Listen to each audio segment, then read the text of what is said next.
Hello বন্ধুরা, চলো একসাথে একটু ঘুরে আসি। শুরুতেই গেলাম মেট্রো স্টেশনে, ট্রেনও চলতে শুরু করলো, আর একটু পরে নেমে গেলাম ফার্ম গেটে। হাঁটা শুরু করলাম কারণ আমরা যাচ্ছি মিলিটারি মিউজিয়ামে। টিকিট কেটে ঢুকে পড়লাম, আর ঢুকতেই চোখে পড়লো ঝুলন্ত অবস্থায় থাকা কয়েকটা আর্মি অফিসার। এখানে অনেক টাইপের জিনিসপত্র ছিল, তো সবকিছু ঘোরাঘুরি করে চলে যাই আমরা গ্রাউন্ড ফ্লোরে। গ্রাউন্ড ফ্লোরটা ছিল একটু আলাদা থিমের। এইখানে অনেক টাইপের জাহাজের মডেল ছিল, পার্টস ছিল, কিন্তু জাহাজের ক্যাপ্টেনের জায়গায় মেসি কেন ছিল?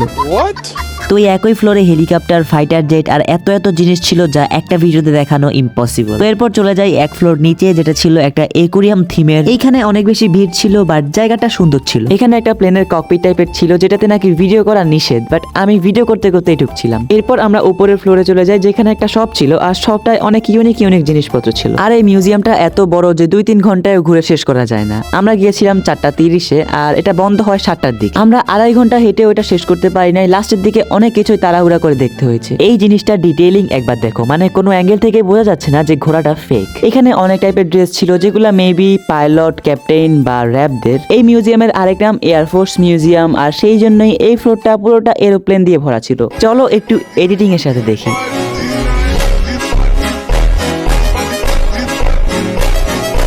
সাবস্ক্রাইব করো এরকম আরো মিনি ভ্লগ দেখার জন্য।